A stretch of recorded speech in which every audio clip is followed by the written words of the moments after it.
Imagine what it would feel like to lose everything. Your job, your home, your family, your dignity. This has happened to thousands of the men, women, veterans, and young adults we serve at Working Wardrobes. What do we do to help? We provide career development services, life skills workshops, job skills training. We provide the perfect interview outfit, and we get clients placed in jobs. Call Working Wardrobes, 714-210-2460. Donate, volunteer, invest, hire.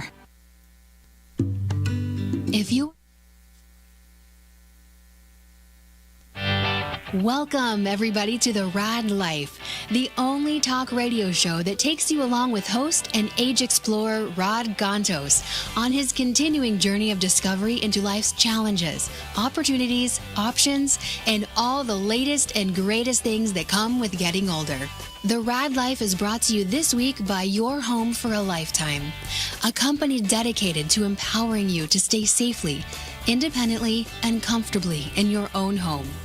And now here is your host, Rad Gantos.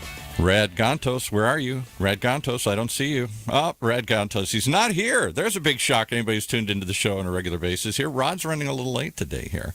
But we have sitting in for us, slightly off camera there, on her phone. Let's move the camera over just a bit. We'll do it in live motion here. It's Deb. Hey, Deb.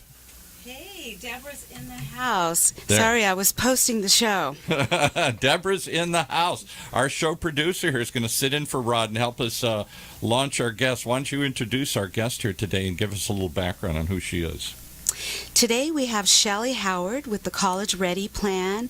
She's an amazing author and leader that inspires youth to go to college, and not worry about the costs. And she's going to tell you all about her story. Not worry about the cost. Don't go to college. Not worry about the cost. What is she on drugs? Is she smoking something here today? No, actually, I'm going to support you. So many times people start and say, "Oh, an amazing guest, amazing this." I'm like, yeah, right, okay. I've heard Shelley speak before. She was on one of our earlier programs here a few months ago, with Doug Gefeller, talking about the coaching perspective. And today we're going to give us her perspective as a mother who, as I understand, was simultaneously trying to send her kid to school and going through a divorce. And out of that, mastered some skills that she's now turned into a business and a book and other things on how you, too, can send your kid to school and not lose your mind. Welcome, Shelley. Thank you so much. What, is all of that true? Tell us the story. Give us for those who didn't hear the other show here. Give us your incredible, inspirational, insane tale here of trying to get into college and go through a divorce at the same time. Absolutely. My story actually starts a little bit further back. When I grew up, I went to Laguna Beach High School, which is a very small Orange County public school. Graduating class of about 200 students, and at that time we did not have counseling support. Unfortunately, neither of my parents had gone to college, and they were not sure how to help me with the process. So you were on your own. I was on my own, and it was very scary. I did know that I wanted to go to college, but I had no idea what I wanted to do there. And so I applied to two schools. I applied to San Diego State and University of Colorado. Did not have to take an SAT or an ACT oh my goodness. or any You test. just sent in a little piece of paper and they said, come on over? I believe it took me about 15 minutes to complete the application, and I had no community service hours. And luckily I did have leadership and played a sport, but the nice part is I got into both schools, and it was an easy decision because my father told me that if I went to San Diego State, he would pay for it, and if I went to Colorado, I was on my own. Yeah. There you go. and what do you think it cost in those days? I mean, you're not quite as old as I am. You're of a you're more Rod's generation, the wannabe baby boomers. You're not quite there yet, but so what did it cost roughly? You know, I remember my dad sent me $1,000 a month, and that was room and board. And that was everything. That was everything. And at the time, he never complained, but he did tell me that if I did not graduate in 4 years, I was on my own. So I went to summer school and winter session, and unfortunately changed my major 5 times. Sure, right. Because I really did not know what it is that I wanted to do, and nobody had prepared me for that. I started as business finance, took accounting 101, and realized that was not my cup of tea. And it wasn't like they were betting the whole family farm on this. I mean, I'm sure it was a bunch of money to your dad in those days. Yes. But it wasn't like he had to take out a second on the house and everything else to afford to do this. I'm a bit older. I'm in my 60s, as we say over and over again. I'm the target demographic for this show here. And when I went to college in 1974, the University of Michigan, as good a school as I could get to in those days, I think it was all of about $4,000 a year, which my dad was horrified. $4,000 a year? Oh, my goodness. You could get a car for $2,000. You know, this was a lot of money. So I worked in the summer. He got me a summer job working at car factories, as he was a car executive. And then I used that to pay my room and board, and my dad paid the tuition. So maybe the whole thing was, you know, $6,000 or $8,000 for the whole thing. And like you, I wandered through it and came out and thought, okay, that was a nice experience. It was kind of just sort of an extension of going to high school, you know, just another thing to do. It wasn't like nowadays, it's a $100,000 loan. You better be pretty serious and pretty focused when you come out. All right, so that's your experience. That's our experience. Now cut to, you have what, one child, two children? I have 2 children. I have a son who just turned 23. Okay. And I have a daughter who will be 19 in July. Okay. And so similarly, I have a daughter about just turned 25, so I'm a couple years older. All right, so continue.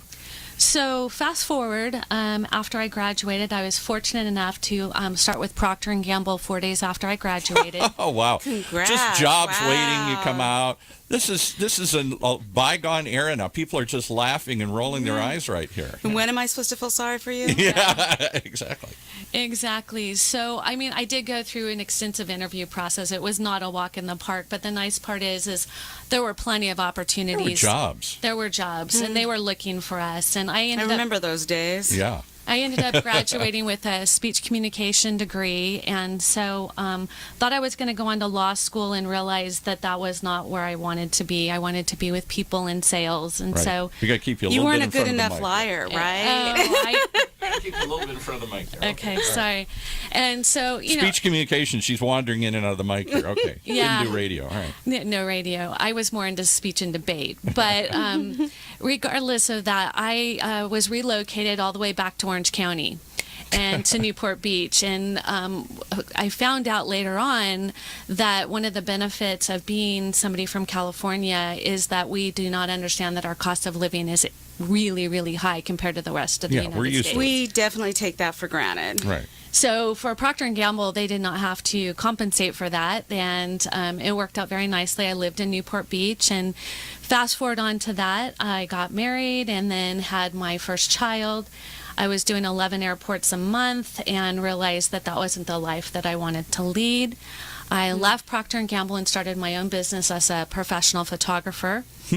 And went back and got my master's degree in Now I it. got to stop you again. So this is the Okay. baby boomer story that we take for granted.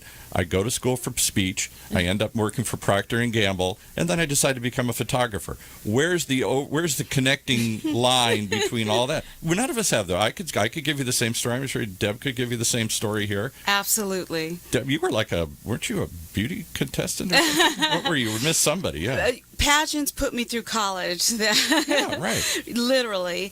And I changed my major just like you 5 times. I wanted to be a forensic scientist, and I couldn't afford medical school.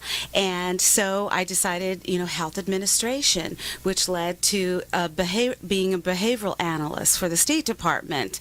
And who knew? And then You were a careers. behavioral analyst? I didn't know that part, for the State Department. For 10 years. So what are you, like the CSI guys or the criminal minds that are trying to figure out the minds of the bad guys here or something? Actually, I worked in vocational rehabilitation for the California State Department.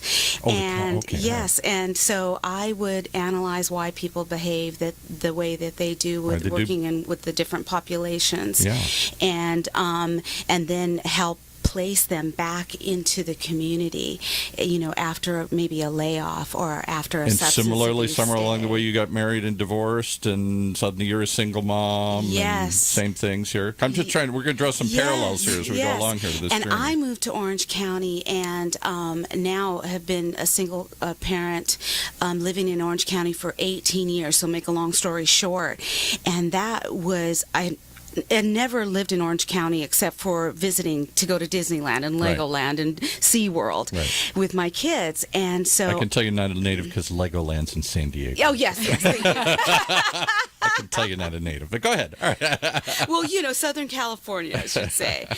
And, it was just really, but I picked Orange County, and I picked the area where we lived specifically for the Blue Ribbon schools, and Yes. that going to college was not, not going to college was not an option for And my your girls. parents never went to college No, either. So no. similarly, first of your Yes, generation, yes. first in your family to coming go. from immigrant families, and I on both sides, and but it was mandatory. You're going to go to college, so I'm going to put you in the best schools. So what if I'm a single parent? We're going to fake it till we make it, and shoot to today. They are college graduates with honors, and I think that's Rod calling him, but keep going here. Let's see. If we and can- Shelley, so I can really understand where there's a demand and there's a need on how to find scholarships, on how to find, financial aid for single parents like myself. That was a job, 100%, 7 days a week, 24 hours a day to get them through that. Absolutely. Well, similarly, I was the first of my family to ever go to college. My dad was an executive of Chrysler Corporation, but rose up in the old days when you could go from the factory floor to the corporate ranks without having a college degree. Wow. And so, those days are long. So we're all kind of right along. College, we all went to college because it was the first. We were sort of expected to do it. We flipped around, flopped around. Doesn't sound like any of us used our major. I was a political science and history major. None of us used our major, although I did do college radio. That's where I started a passion for this. All of us have been through relationships and kids Divorces. and all this kind of stuff here going along. I missed that one. I missed the divorce phase here. But other than that, I'm sharing everything you guys are saying here. All right, so now cut to what the next life-changing event. Divorce and a kid has to go to college, and you got to handle this. Absolutely. So, really where it started is in 8th grade, where the high school. You started your divorce in 8th grade? You were getting married younger than I thought here. Okay, all right. No, Shoot back to 8th grade. I met this guy in 8th grade. no, that was college. The other things that happen in college. No, what I'm leading to is my son came home one day after the high school had come and spoke with the 8th graders, and he came home and he was very upset, and he said, I told the counselor that I wanted to go and be a surgeon, and the counselor said, why would you want to waste your time and money doing that? And my son was so upset. Yikes. Oh, I remember I wanted to be a forensic scientist, and they said, oh, but you're so cute. You should work for a hair salon or be a cosmetologist. Why would you want to shoot for that unreachable goal? Oh, wow. Well, you had some great college counselors in your schools here. They're trying to turn out factory workers and beauticians here or something. Okay. All right. So that's really when I realized that I had to take a different approach and a different step into. I knew both my kids were going to go to college. There was not an option. I knew the benefits far outweighed the cost. And so at that point, I put everything. Basically, I worked on preparing for getting my son into a good college, and more importantly, how we were going to afford it from 8th grade on. And I will tell you, that was the best thing that ever happened, because it truly takes that much preparation if you want to get a good college degree and you want to do it debt-free. Okay. Well, tell us how we do that, Shelley, please. So the reality is this: most people do not start thinking about college until their junior year, and then they panic because they didn't prepare, and now they haven't prepared financially, and so they're in a complete tailspin. So the best thing that you could do for your student is not only start talking about college as if it was just something part of growing up, but also take them on college tours. If you're in a geography or on a family vacation and you can just stop in and, have lunch on a college campus and help them to see that this is something really special, and it's an opportunity not given to everyone, but something to strive for, that starts the planning process. They start asking questions. They start exploring what they want to do.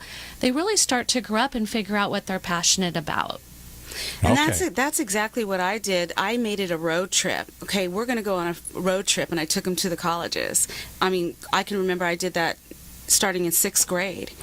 And they really loved it because they just thought it was a fun trip. Oh, and it really inspired them that that's where they wanted to be. I'm going to try and move you ahead here. You're taking a long way to get to the main punchline here, and that is, okay, so your kid's going to go to school. Deb says that's a given. You're going to get them thinking about it, and whatever the college counselors say, you're going to push this and you're going to do it. But that's not the problem. The problem isn't getting the kids to go to school. The problem is how are you going to pay for it? Because college is not $4,000 a year anymore. Absolutely. So, I mean, that brings me to the main point of the book that I wrote, of the business that I own. And it's helping students understand that anybody can truly go to college.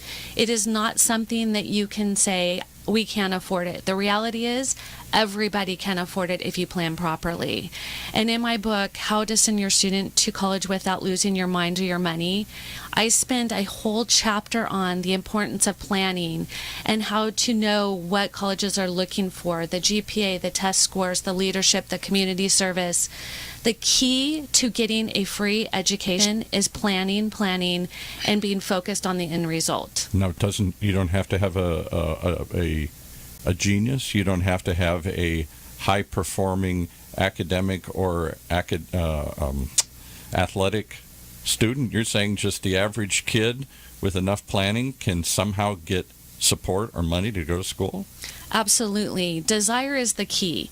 If the parent has desire and the student does not, that is not going to be the plan. Yeah, clearly. Okay, but again, I got to challenge that. Lots of people with desire out there listening. Oh, I want to go. My kid wants to go. They don't know how to pay for it. It's unaffordable. Yeah, and as a single parent, it was impossible. I basically taught my kids that, you're going to get it through the grades. You're going to get those scholarships, and you're going to have a 4.0. And made sure, through tutors and mentoring that they did that. And that, I feel like, was the only way that, got them And did through. your kids get scholarships? Yes, Jen? they did. Full scholarships. Okay, that's amazing, because I hear full scholarships are shrinking, that schools don't have the endowments and the dough to do it as much as they used The to. first daughter, she actually got accepted at Chapman University, Stanford. And some real no-name schools like that. All right, Yes. okay. And then I started looking at the cost. Yeah. OMG. Okay, well, maybe something more local. Yeah. Let's Maybe stick community to, college. Yeah. What's wrong with community college? And actually, I did send her to Saddleback Community College, and she got a 4.0. And through there, she got scholarships from Arnold Schwarzenegger, Rush Limbaugh, through Saddleback right here. They had And then- programs that she applied to? or Yes, something? programs that she applied to. And that's your point, I think, is Yeah. that you're saying, Shelley, is that there's more money out there than you think it is. You just got to know how to Yes. find it and go after it. Yes, And and we did. Right. We just The did what we key is could. realizing a couple of things. First, that 1% of students get an athletic full ride scholarship. Right. Okay. Yeah, that's small. So it's definitely not the plan you want to take. Right. Number two And is, can I stop you for one Sure. second? What my daughter did not go to college because she didn't have the desire to do it, really, even though we pushed. And she didn't have school struggled for her whole life. We adopted her, and she was 10 or 11. I could go through the whole story, but she really just struggled for school her whole life. All right, accepting that, we thought, like many parents, she was very gifted athletically, and she got on the varsity program in basketball, of all things. And I remember every parent there thinking, this is the answer, please, God, this is the answer. And parents would literally say, well, I'm not going to go through that because there's more of them in lacrosse and there's less people competing in lacrosse or water polo or something. And the parents were that was the whole plan, find some obscure sport, especially if it was a girl, because there were more scholarships for girls in these obscure sports because of Title IX, and they have to comply and have equal number of scholarships in both sexes and all these things. That was the plan. And you're saying a bad plan. that is a bad plan. The best way to use athletics or somebody who has talent is to get them in front of recruiters, because that recruiter can take that student's college application and hand deliver it to the right people. But keep in mind that only income generating sports such as football or basketball really is where they're going to get the full ride scholarships.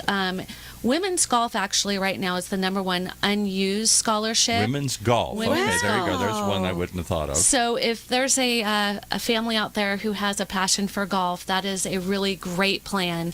It is not the same for men, unfortunately. It's a very saturated sport, but you need to have an income generating sport. So the obscure ones that don't create money for the college, there's no money to give.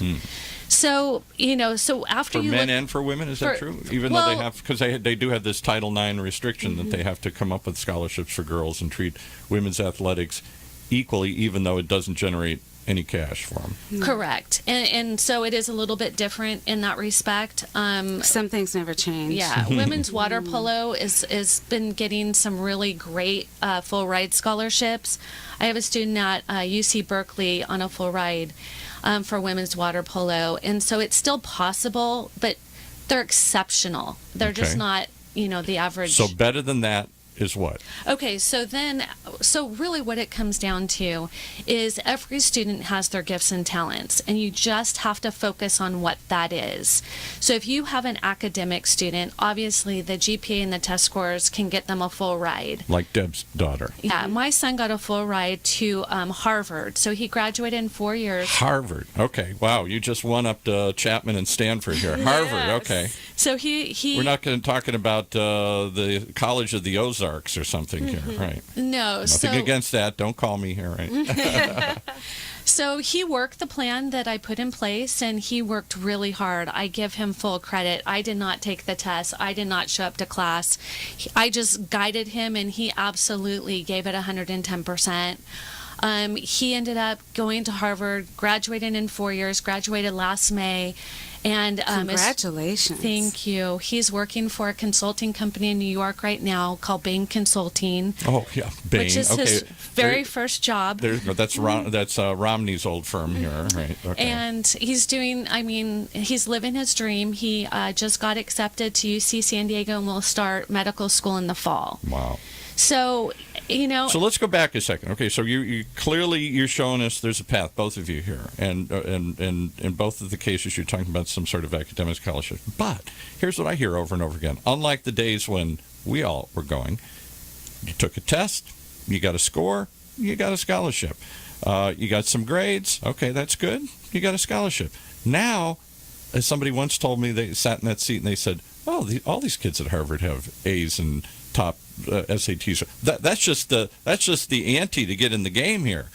Now you got to have community service and you got to have projects. You have to have cured cancer and you're have a cause. Yeah, a cause, and you went out around the world and or join pageants. Right. You got to do something big and have lots of other big credentials behind you besides academics and scores. Yeah, so talk about some of those angles that we could recommend to parents out there. Or obstacles, it isn't just getting the good grades. Well, that's absolutely true. And because not every student is similar, we at College Ready put together an individual strategic plan for them to be successful at what they're good at. Because it's not competing with others, it's making that student the best they can possibly be to get in the best match college. Because not every student should attend an Ivy League. Not every student should attend a specific name school. And so you make a customized fit. Exactly. Perfect. So what we focus on is obviously their GPA, and their rigor needs to be in their academic strengths. You don't want to put them in rigor that is not their gift. It will just completely slow their process down. Test scores, test prep is so critical, and everybody learns absolutely different. So finding the exact kind of prep for that student is so important. I'm glad you mentioned that, because with my daughters, like I said, I had to have tutors. Although they were very smart academically, they would totally freeze up during tests. A lot of people do, yeah. Yeah. So it's an art to taking And I tests. was like, is that in the genes? I was the same way. Test anxiety is very real, and colleges know that if a student has a super high GPA and a low test score, it's either one of two things. The school has grade inflation, or the student has test anxiety. Right. On the flip side, if a student has a very high test score and low GPA, it's a lazy gifted student. So we have to have a plan that... Why is everybody looking at me when you say lazy gifted student here? Why? Yeah, so we have to have a specific testing plan, when to take it, how to take it. Are they going to super score? Are they not? Are they going to take IB, AP, subject tests? It's not anything like it used to be, and it's hard for parents to Because understand. there are lots, you just rattled off a bunch of tests. It's not just the Right. SAT anymore. All right, but go beyond that, because that's what amazes me. So, all right, so you did that. You got whatever a super high score is or something. It used to be 700 or something out of an 800 was a perfect score. Anything over 650 or 600 was considered in the top couple percent. I don't know what the test scores range now, because I know they're like 1,200 or 1,300, 1,500 or something. But beyond that, assume I got a good score. Assume I got a 4.0. I could do more. Right. And keep in mind, I have students all over the world, and every culture values education differently. That's for sure. So I will tell you that people outside of the United States have a very strong desire to get their student into the United States. Big time. And they will do whatever it takes. My students outside the U.S., they go to school year-round. There is no summer break. There's no winter break.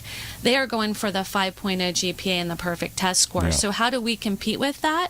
We compete by having a community service project that student has passion for, and they see a need in the world, the community, the region, and they create their own community service project. They lead it, they build it. It's like owning their own business. They get people involved. That's the kind of thing that the people in the United States have a little bit different. And the third thing is leadership. Leadership is such a critical piece to the college application, and that could come from simple things like ASB. It could come from a sport. It can come from music. It can come from community service or leading a club or organization. But you can't just go to school and get good grades anymore. That's the No. key. You can't It's got to say be that. the whole package. Say that again. You can't just go to school and get good grades anymore if you want to be part of the elite package and if you Yeah, want and to qualify compete. for money. Right. So that's the key right there. Anybody can truly go to college if they have the desire, but getting the money, you have to have a strategic plan. You can't just go and take classes and get grades and test scores. You have to have a lot more than that to be competitive for the financial packages. Let's take a quick break because Rod just walked in. I wanted to get caught up with all this stuff here, and then we'll come back and join Rod into the conversation. Stick around. You're listening to The Rad Life right here on Orange County's only community radio station, octalkradio.net. If you are like the majority of Americans, you want to continue living in a familiar environment throughout your maturing years. In fact, according to many surveys, 82% of homeowners overwhelmingly prefer to age in place, which means living in their current homes safely, independently, and comfortably, regardless of age or ability level. With over 30 years of combined experience in residential, commercial, hospitality, and destination resorts fields, Your Home for a Lifetime is a company dedicated to empowering you to maintain your quality of life and independence by helping you make your house your home for a lifetime. Do you want to reorganize or remodel your home? Do you want to add a full bathroom and possibly a bedroom on the main floor? Are you looking to make your kitchen more functional? Is an aging parent moving in, or your child is moving out, or even moving back in? Call Your Home for a Lifetime at 949-492-1872 or check them out on the web at yourhomeforalifetime.com and find out how they can help you make your house your home for a lifetime. Imagine what it would feel like to lose everything. Your job, your home, your family, your dignity. This has happened to thousands of the men, women, veterans, and young adults we serve at Working Wardrobes. What do we do to help? We provide career development services, life skills workshops, job skills training. We provide the perfect interview outfit, and we get clients placed in jobs. Call Working Wardrobes, 714-210-2460. Donate, volunteer, invest, hire. All right, we're walking in front of the cameras. We're doing everything today here wrong, but we've got Rad Gantos joined us, ladies and gentlemen, the late, great Rad Gantos. Why am I the late great? Wow. He's still alive. Wow, my computer died. I didn't. Oh, okay. Wow. Jesus. Excuse me for taking the Lord's name in vain there for a second, but I mean, Paul, seriously? You just like that? Listen, if you're going to do that, I have some expectations. I expect to walk into the studio and there's at least a wreath or a memorial of some sort on my chair, right? Something hanging on the mic, but that's right. But just like that. You just took it the wrong way. I said you're late. I know it's a boom. And you're great. It's a boomer show, and we talk about the fact that our seniors and our boomers are not disposable, and they're getting a little forgetful. Wow. Just think of it as a comeback. You know what? I'm just ignoring him. Hello, ladies. The great comeback. Welcome back. So let me Rod. summarize where we're at, and then you can jump in. So the two women have been just exchanging notes. They had similar lives, both Deb and Shelley. First people in their family to go to school, changed majors 12 times, came out, lots of jobs, no big deal. College wasn't that expensive. Everybody could do it. And all of a sudden, then they're single moms and trying to get their kids through school, and they're like, you got to have really good grades or really good athletics or really good something to get in. And then that's just to compete. Then you got to have community projects, and you got to have cured cancer in the summer Community months. service. And how many bake sales did you have to do for all that extra stuff that's needed for the schools? God. Because the schools are all suffering But from both lack of of them funding and certain succeeded. things that are I really didn't realize Deb's daughter Yeah. graduated from, was it Chapman? UC San Diego. UC San Diego. And With honors. With honors. Full and, scholarship. And now has this high-powered job and is getting Yes. married this summer to a high-powered guy. Yeah. She works for Sunset Gower's studio How cool is productions. that? Shonda Rhimes. I know, very familiar with that. And then Shelley's son made it on and your daughter got a full ride. Shelley's son got a full ride at Harvard. And is now going to medical school, been accepted at medical school, and they're going to tell us all how easy it is to do this, and that anybody can do. I think, and they're the 1 in a million. They're the lottery winners here. Yeah, if a single parent with nothing can, put her girls through college. Well, but how early did you guys start down that path? I mean, that's don't start that. She started in 8th grade. She was telling us sixth about grade. that. with my daughters. I'm not talking about the path of life. I'm talking about the path of financing something like this, or getting or preparing to get somebody like in case of your son, where it's a full ride. I mean, some people that are listening going, "Oh, cool," because we live in a very, very instantaneous gratification society. So you're telling somebody this is possible. I think it's also important to say, this isn't possible in the 11th hour if you come in and say, "Oh yeah, look, I'm next she's fall made a I'm business. registering. Yeah. How do I get this to happen?" And she's made a business about it. That's the whole point. I mean, now 70% of all students have a college consultant like myself. 70%. Oh, my That goodness. is awesome. If I you- had none of that. That's amazing. So if Actually, it's you- very good. Yeah, so if you don't have that, your child's competing with their own private coach, basically, and it's going to make it that much more difficult. So college consultant, I actually went back to school to UC San Diego to get my certification for college consulting because I lived it as a parent. I wanted the academic side, and now I've been doing it 7.5 years professionally, and every single year getting into college changes, either a SAT score or what's necessary. So you constantly have to be planning and preparing. Well, and the costs change as well. And let's talk about this, because I think a lot of people may think erroneously that this is something that is limited to Ivy League, we're name dropping Ivy League schools or things like that, right? My wife is actually I'm going to get this wrong. The director. You're going to get in trouble if you get this I'm wrong. always in trouble. The director of admissions to the Graduate College of Education at Cal State Long Beach, and this is a state school, and it's a large state school with a very large cohort every year that they graduate. But still, in those individual disciplines, there's certain finite number of seats. So I'm bringing that up because a lot of people say, well, it's a luxury.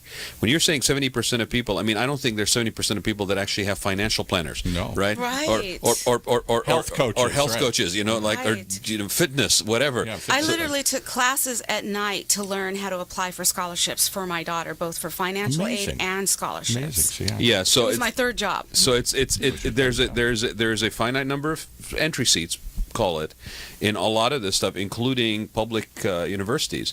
And so you need that assistance in order to increase your chances of being able to get in, whether it is paid or full ride or whatever. It makes a lot of sense. I mean, I think the wow that Paul reacted is I think that a lot of people would say wow when you tell them that statistic, but it's totally understandable. And the other thing she brought up earlier that I'll just reignite here is most of these schools, because they've lost funding from states, are turning more and more to foreign students who are paying double Top the rate. Absolutely. Top dollar. Absolutely. And those foreign kids come over, as Rod can attest to. They come over. They're the best of the best. I of the didn't best. come over as a foreign Oh, kid. come on, you came Come here. over. Don't be labeling me. Poor little immigrant kid that came over. Keep your Midwest white labels to yourself, okay? No, but it's true because in many cases, people that are coming from overseas, either they own personally can fund a higher tuition rate, or they are basically sponsored by agencies or companies or governments in some cases that do that, and those are very lucrative students for a lot of schools that are struggling for tuition, and they're qualified, and the likelihood of them basically actually excelling and succeeding and graduating in a timeline that basically then reflects positively on the school, and all these things factor in. They'll be executed back home if they don't. That's a flip statement. You really just need to stop listening to so much news. I told you last time. I said, watch the Fox every night. I need you to have a 2-hour decompress and detox before the show. No news. No news? No news on Google. No news on YouTube. How about Fox? Fox is very important. How do you spell it? F-A-U-X? Yeah. I like that. I'm going to use that one. F-A-U-X. Okay, so anybody who's listened to the show knows that we cross over into that territory every once in a while. But going back to this, okay, that is actually also part of that competition you're talking about. Right. Because she's saying those kids are really... Well, yeah, right. and more and more, those are it's hard to ignore those possibilities. That's why, actually, there was a lot of outcry when there was the issue, just to cross over into the political side for a minute, when the ban and sort of the visas restrictions and stuff like that. School screened. Yeah. University of Washington. It had a direct bottom line effect. Yeah, they were one of the litigants On funding. in Washington, the University of Washington school system. So you're cutting public funding, and then you're basically saying you can't get these sort of resources coming from different revenue streams, and it's like, well, wait a minute. So anyway. So her job now is to find a way to compete, and I hate to say it, you probably do help some of those foreign kids too. So right? I was going to ask. So do you are you actually consulting with people that are not? Yeah. Yeah, I have students all over the world, and it's a very different Interesting culture. Most cases than we're used to here. We have a lot more entitlement than a lot of the students that I work with overseas. Expand on that a little bit. Our students feel like their parents are supposed to pay for them. Yeah. Oh, yeah. It's owed me kind yeah. of. It's something that they believe is owed to them. And that's here. That's here. Yeah, that's here. You would think the opposite. I hate to admit it, I was one of those. Yeah. When I went to college in 1974, They had college? they had college, just they're starting it, just the early days. Started building them. They started building Did you scribe on tablets? we did. Socrates was my first teacher. So I went. I'm getting ready to go to college. Never had a job in my life. Lived out in an affluent suburb of Detroit. My dad is an executive. All my friends' fathers were executives of car companies or suppliers or something. And everybody's getting a car to graduate, and they're all getting full to go into some private school. And I gave my dad easy. I'm going to the in-state school. I'm going to Michigan. It's half of what it was. I was accepted at Notre Dame. I could have gone there. That was twice or three times as much. So I'm going to go. I'm going to give Dad an easy. You see how he's name dropping? Yeah, he's just going to do a little of that. Yeah. He could have been there. He had to get in there. I could have been a contender. So I go to Michigan. You're a radio jock, and you know it from way back. Give me a friggin' break. You want to be. And my dad takes me aside after I graduate. It's like a month or two before I'm supposed to go to Michigan. He says, "How are you going to pay for this?" I laughed. I said, how am I going to pay for it? Look around, Dad. We're doing good. How am I going to pay for it? How are you? That's not even my thought. He said, well, I never went to college. You know that. Worked my way up from the ghetto to upper ranks and fought hard. I think if you don't pay for some of it, you won't appreciate it. My dad and I fought like hell. My friends thought he was Attila the Hun. He was the most cruel man in the world. So what happened? He got me a job working, and he said, I knew this was going to come as a shock to you. So I said, how am I going to make money, Dad? Working at the ice cream store down the street or being a lifeguard? Isn't there a printer down in the basement that you basically churn this stuff out? So my dad said, I took that into account, so I know I'm shocking you. I've got you a job working in the factories. And I don't want to sound too Midwest and white and everything, so, but there's black people down there. I've never seen any of this down there. This is a ghetto. I've never been down there. This is way down there. We live out here. And my dad said, I know, that's where I started, and I think that'll help educate you too. So I got you a job working at the factory in the summers, and you can make like $4,000, which is a lot of money. And how much was tuition at the time? Tuition was $4,000. Mm-hmm. So, and then the expenses were $3,000 or $4,000. So your dad still took care of it. He got you a job. He got me a job, which was, I thought, the cruelest thing. That was the best thing he could ever do. But we fought like hell. We didn't talk for a long time. I was mad as hell. You took it as punishment? I took it as punishment. Oh, yeah. And then when I had to go drown into the ghetto and work in these factories, and I'm the only, little white suburban kid in the ranks. So, my God. He keeps talking about, I'm from Michigan and Detroit and, blues and all this stuff. And, and I'm like, wow, he's pretty cosmopolitan. And then you hear something like that. And you're like, did you come out of the suburbs at all? Never. He did come out of the dark, though. Well, I was forced. I'm not going there. I was forced. I could talk for it, but it was the most eye-opening thing. But I had to. So I had that sense of entitlement. Yeah. But you see what you present. What you present, interestingly, is that even back then, in the 70s, there's some of these sort parents' of duty. inherent things that are in the culture. Yeah, well, as the first college graduate in my family, for my girls, not going to college was not an option. Yeah. Failure was not an option. Right. And as a single parent mom, I can't afford it. I can't pay for it. So you're going to get excellent grades, and you're going to pull yourself through this. Did they ever resent that? Did they ever question that? Yes, absolutely, they did. Sure. But other kids don't have to do this. Other kids are paying for it.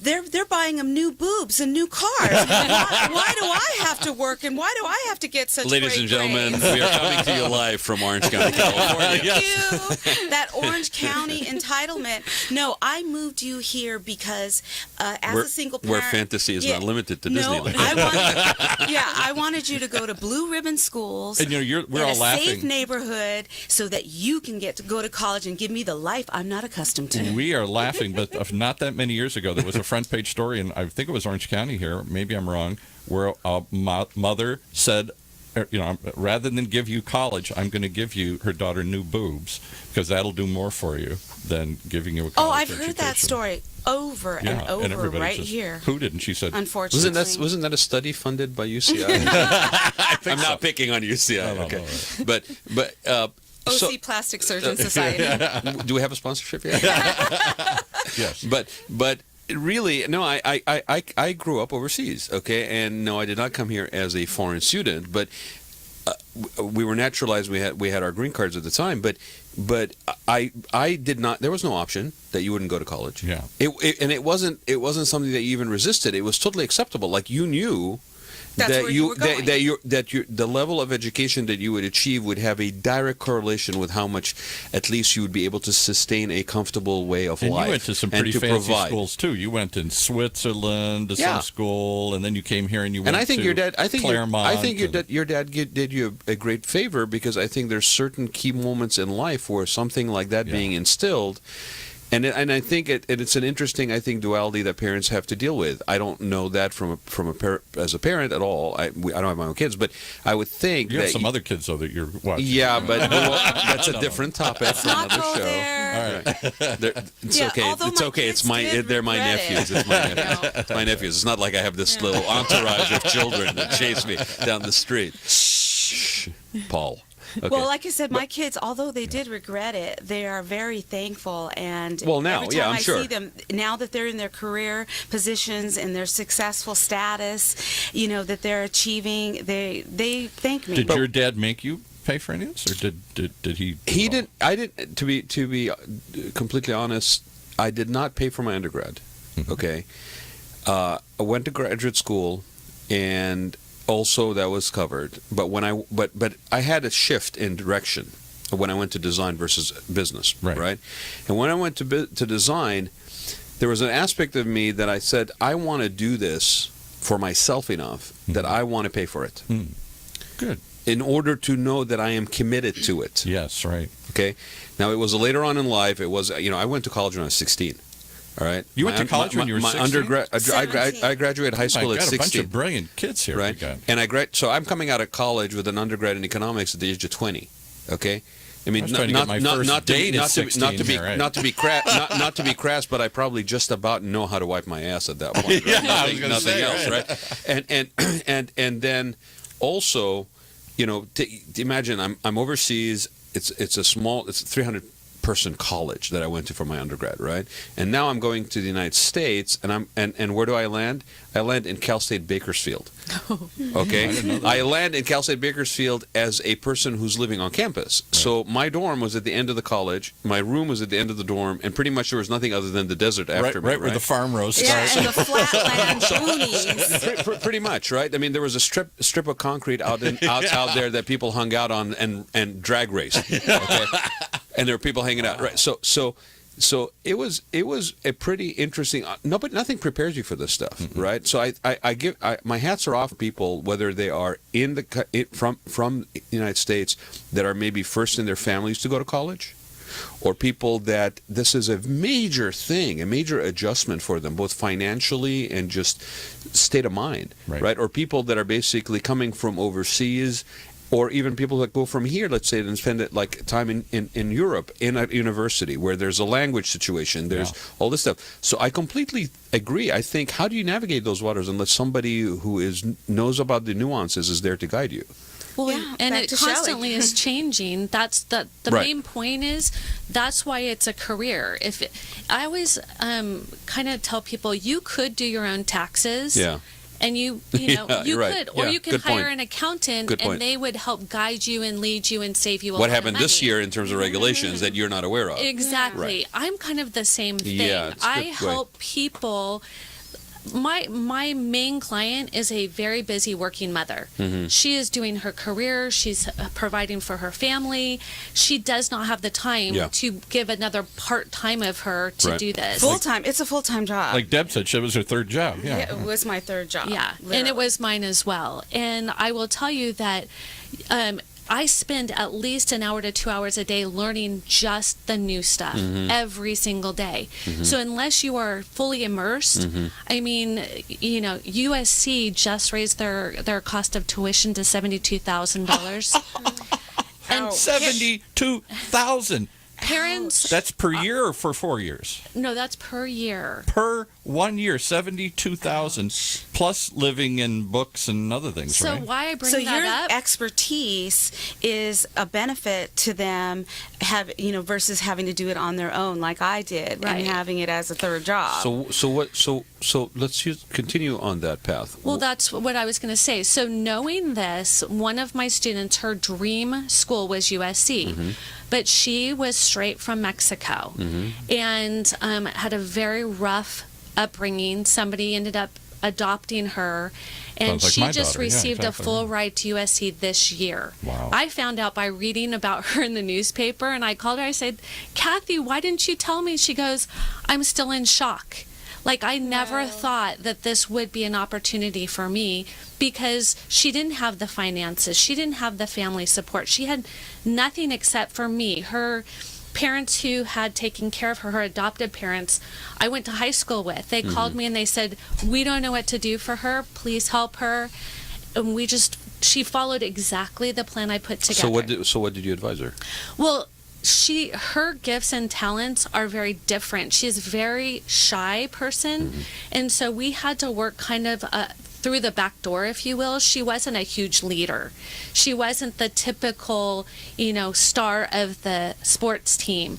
So we had to work a community service project that absolutely knocked the socks off of her. And her grades were solid and her test scores were solid, but her essay was phenomenal. I laughed, I cried, I fully So she lived it and understood. breathed it in order Yeah. to understand and then articulate it. Which And you taught her how to articulate that. Right. Correct. But so That's awesome. So there's an underlying or an undertone to that story or that share, and that is that, and I saw it quickly when I was looking at your company website, is not everybody is the same, Absolutely. and in fact. And we know this sort of instinctively, maybe in the field of business or in the field, that you have to have a competitive edge. You have to have a unique value proposition Right. that you're offering. It is no different for both getting the attention that is rightfully yours, right? But also to find ways to amplify that. And Okay. she talked about that. We all learn differently. Yes. Right, but I mean, it's not. It goes. I like where Rod's going I think because it Yeah. goes, it isn't just for the it goes gifted. beyond. It isn't. It goes beyond Yeah, learning. I see okay, that. and I think that kind of coaching, regardless whether you get into the university of choice or that particular then goal, I think getting in touch with that side of somebody's DNA, kind of, if you will, that their programming, is something that they carry with them for the rest of their lives. That out of the You're box. really allowing that person to amplify that thing that makes them them Right.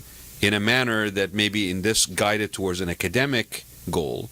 But I don't think you lose that. If somebody points out that these are the things that you're Yeah. passionate about in life, you might through that journey find that, well, maybe it's not USC that I want to go to, because now I have been gotten in touch with this, and I realized that that's not the right place for me. This is the right place for me.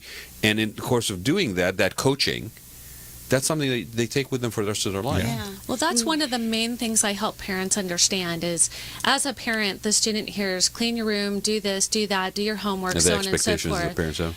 And what I bring is I'm their mentor, I'm their coach, Yeah. I'm on their side. Yeah. And I always ask a very simple question because I don't take every student. And if a student has no self-motivation, that's not a good equation. You're not for there to be a success. drill sergeant. But they never, kicking people never butt. tell you they don't have self-motivation. Oh, I know. So how do you know? Well, here's a very simple way I find out. I ask the student very simply, I say, can you give me 10 things you're passionate about? And they can either rattle it off, or I had one student, Siri, what am I passionate about? Oh no! Typical you- of today's time. But you know what? Hold on. I'm sorry. Typical of today's times, Sign of the and times. expectations that this is what's going to happen is actually something we shouldn't feel irritated about. We should be very sad about. I'm sad because about it. because people have gotten to the point where they are not encouraged to explore that in their own way, to fit the mold or follow certain paths, okay, as being the only way. And there's a reason why people, I think, not maliciously say, follow this path or follow that path, because the chances of success in those paths are sort of higher. Right. But it's not a one-size-fits-all. And a lot of people actually spend a lot of time, I think, and go down career path. I remember when I was at Drucker at Claremont Graduate School, Peter Drucker used to say that on average, a person basically changes career paths 5 times in their life, right? Talk And- about dropping names. Yeah, well, you know what? When you pulled Notre Dame out of there, like a good Irish boy that you are, I had to come back with that. So there you go. Hey, we only got a couple minutes Yeah, left but you we got help out to bring those passions sometimes maybe they didn't know they had. Most of the That time. they wouldn't talk to their parents about. Correct. So there's an education that happens actually for the parent when the child is going through this process too, right? Right. Because there's certain expectation that parent may have. Right. that are- Both student and parent, and they don't talk about it. That's Exactly. the sad part. Right. A student will tell me things like they want to be an artist that they would never want to tell their parent. Because that would be disappointment maybe to what that parent had in mind. Right. Yeah. So that brings Sad up, that is still very much something that happens in that our brings up my society. last question, and we're going to have to wrap this up pretty quick because unfortunately today I can't go that much over because I got another show coming up here. But does everybody have to go to college? No. And I will tell you. Good question. Good question. In my book, I address this specifically. I believe everybody is unique and has their own talents. And the most important thing is every student should try a class in college because it's so different from high school that I would love for everybody to at least explore one thing of interest and take a class that they want to be in. But there are plenty of people, my father and my mother included, who are self-made, very well off, educated on the streets, they call them. But It is difficult. If you look at times of recession, the first people to lose their job are the ones that are not educated. And I did, use that option with my children at Saddleback Community College. There's Kids College, and I had them since ninth grade. No, actually 7th grade. Start taking classes during the summer there. I'm familiar with it. It's a great program. So let me just say this. I don't know that it's actually academia per se. Okay, that I'm hearing that everybody should be encouraged to pursue. I think everybody should be encouraged to pursue continuously learning. Absolutely. Yeah. Wherever that may be, whether it's from a mentor or an apprenticeship or something. I mean, you said it yourself. Every day you spend an hour basically expanding your knowledge base, right? Lifelong learning. That's something that you are passionate about. And I think that's really where the crux of the matter is that you should continue to learn, find what you're passionate about, find it as early as you can, try to, because there's a lot of things that work against you in getting there, and then basically continue to grow and learn. Because I think what happened with me when I went to design school, and it wasn't the paying for the degree that basically motivated me. It was the fact that I ended up, I went down this path on a lark. It was literally a summer certificate program because I wanted to be out of the house for 12 weeks, right? Next thing I know, I'm doing another undergraduate. And every semester, for the first time in my life, I was actually raising the bar on myself. And it wasn't because I was trying to prove anything to somebody else, but it was trying to push and see how far I can push myself. And I went through I couldn't design myself out of a paper bag for a minute, and stuff like that. And that is something I tell people, never deny yourself the uniqueness of your own story. Never rob yourself of the uniqueness of your own story, because a lot of people do that. And they do it because of peer pressure, because of, feelings of disappointing their parent or whatever who is important in their lives. So I think that aspect of it is very important. And I will say this because I think I would like to have you come back and do a show on this. And bring a student with you. But great. no, it's not. That'd No, be cool. no. That's out. Okay. What a great idea. No, that's out. No, it's a great idea, but it's out. Okay, look, you know what? I'll rephrase A that. success story. No, a student bring that, like the one you mentioned bring earlier. a student that is a senior or a baby boomer, because we keep talking about this being a aging life show journey, here. right? And That's the right. learning, Go back. and somehow society says you get out with your undergraduate or maybe it's a master's degree, and okay, you're done. Education's We're over. okay with you not learning anymore. But the reality is you got people that are retired or people that basically have lost their jobs because they're not the youngest person or the cheapest person to retain. Now they find themselves in a situation where the 401k is down, their property taxes, their property is not as valued as it was maybe 7 or 8 years ago, although the property values are coming back up. I'm getting depressed. I need to go back to work. You're a perfect example, except I know. I'm the example of this whole show. But Don't do what Paul does. But you actually went down a path of entrepreneurship, which Yes. was always part of your DNA ingrained. Right. So And Shelley, you do help people, say 50 plus that do have that interest. You going to help some Do you old fart have like me go back to college angles here? for them as well? well, I don't know that there's a market there per se, but I want to Nobody's asked. explore See, that, nobody's right? asked. Because something I would love that too. Because I'll tell you what's happening is I know places like, for example, at Stanford. I'm not name dropping. It's just that they have the money to be innovative in this thing, where they're actually building, it's not assisted living, but retirement communities around their campuses. I've heard that. to yeah. draw back their alumni Wow. onto their campuses. I love So if you're that. drawing back your alumni onto the campuses so that basically I don't have to travel across the country to see the team play or whatever, boutique hotels popping up. There's a person who was here, Craig, that we're doing that radio show with that's launching on the 24th. They're basically doing a boutique hotel of about 60 beds or so. It's like $400, $500 a night near Stanford. So that demographic is being catered to in the Come back to academic, college. come back to learning. You know, it's funny you and say it's that. So bridge- how do we bridging do the gap how do we do between that? youth and How does that seniors as encore well. career, that change of path? Because you know what, I worked in finance for 40 years, but I have a passion for something else like fine arts or literature or maybe archaeology or something like that, and I have the means to maybe explore that now versus feel like I have to raise a family. So where do I go? Because it's the same reality, right? Absolutely. You still have limited or I could seats. be a forensic scientist Yeah, now. and how I could get back into that. But yeah, they're doing that. It's funny you say They're that because bringing back people, in my and it's alumni smart. newsletter at Michigan, I just read last issue that they're converting some old apartments down. From the classroom to the grave. It's not from the cradle to the grave Yeah, anymore. I just love what you're it. talking about, Stanford. I They're love trying to it. create housing to attract retirees to come back, and the appeal is you can learn something again. Well, because we talk about it in terms of senior Just programming saw that, or right. baby boom programming. It's not a senior center anymore. It's a wellness center. It's not where I go to to the doctor only when I need to, It's an active or I lifestyle. have to. It's an active lifestyle with preventive lifestyle habits. So that's what they're doing in Preventative. campuses. So you're saying in my 60s, as I retire from this, or 70s, I can go back to the University of Michigan from whence I started. well, in you my have 20s, you have an affinity to where you Yeah. went because there's a positive memory for you. and I can go back On to those hash I bashes can that relive you the guys hash do. bash again. You probably could with a medical marijuana card, actually, these days, right? So you now don't we're have way to have to off look over base. your shoulder or smoke or in the corridor next to the gym. Shelley, why don't you go ahead and give us your website, give us Please. your book, because I know you're a best-selling author as well. Yes. So go ahead and wrap that up. Absolutely. So I ended up being challenged by my son when he graduated from Harvard. He said, "Mom, you said you were going to write a book to help parents who didn't think this was possible." And I honestly let it go for about 4 or 5 years.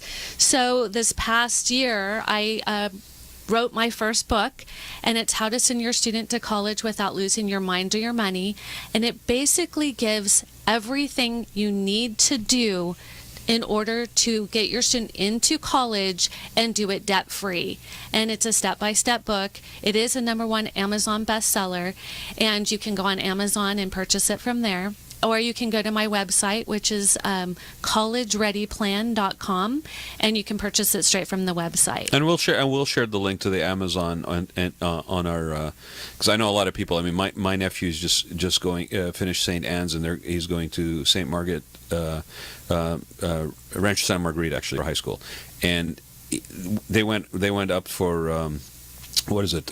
Future Problem Solvers up in San Jose for the state finals, and he toured like Facebook and Apple and Stanford, and I'm like, dude, when I was your age, I was thinking, where's summer and what board shorts am I going to wear for the next 2 months? I tricked my it's kids. fascinating. I took them on road trips to the colleges. Well, but I See? mean, here's a reflection of somebody who's why you guys who's succeeded. basically going from middle school to That's high why school. we're here doing radio. You can't really say everybody's the same. No. You know, I hear a out lot. of the box. I hear a lot. I hear a lot of negativity about millennials, for example.